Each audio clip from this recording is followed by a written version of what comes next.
Pets on Parade, the Arizona Humane Society has formed a new partnership with the world leader in disease research to help advance pet health and treating valley fever. It's a disease that's very unique to Arizona and the Southwest. And joining us today to talk about this special partnership is the Arizona Humane Society's president and CEO, also veterinarian, Dr. Hansen, and Dr. Barker, the assistant professor of pathogen genomics and the head of TGen's Northern Arizona Center for Valley Fever Research. Welcome, both of you. Thanks for being on the show. Thank you. Thank you.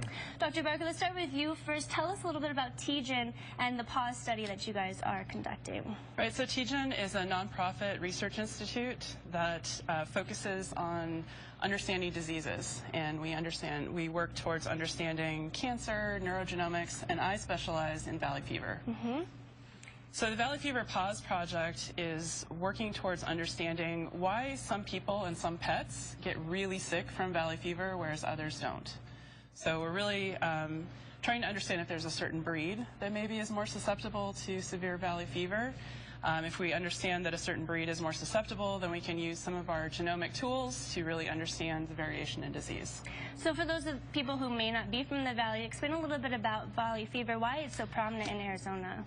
You know, I wish we understood why it's really prominent here in Arizona. That's one of the things that we're trying to focus on, is trying to understand what is it about this environment that encourages the growth of this particular fungus. But yeah, we don't know, other than it likes the Sonoran Desert, as we all do. So well, hopefully we will figure out why with this study.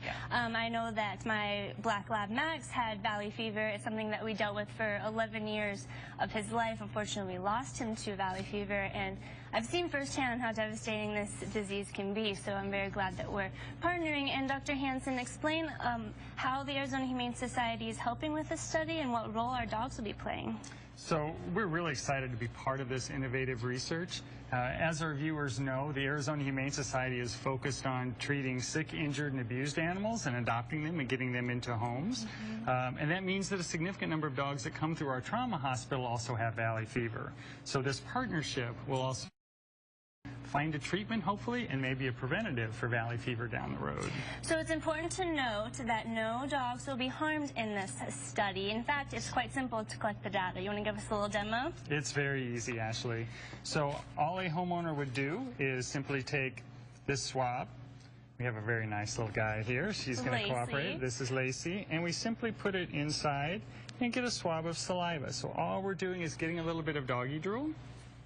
And then once you get the doggy drool, you just uncap it and put this spongy back into this liquid.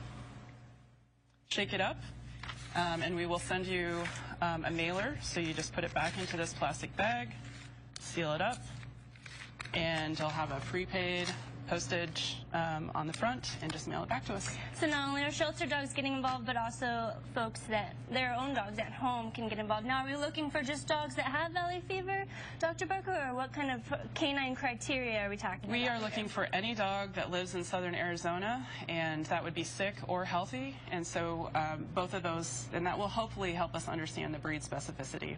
And it's my understanding that you need about 10,000 Yeah, we have samples. about 1,200 right now, which is great, but to really get the statistical significance that we need about 10,000 registrations. So if those at home might be watching and want to submit their doggy's drool, how do they go about doing that? So they go to our website, tgen.org/VFPAUSE, and it's a very short survey. They will fill out some information on themselves as well as on their pets, and we would really like to have people that have multiple pets, and especially if one maybe has valley fever and the rest of them don't, because we think that would be an environment where they should all kind of have the same level of exposure. Yeah, very good to know. All right, there's more information, of course, on our website as well, azhumane.org. We can explain more about the partnership, but I'm really excited about this, you guys, and thanks so much for being on today. Looking forward to hearing those results. So stay with us. We'll introduce you to this cutie when we come back, tell you about our breed of the week, the Rottweiler. Stay with us.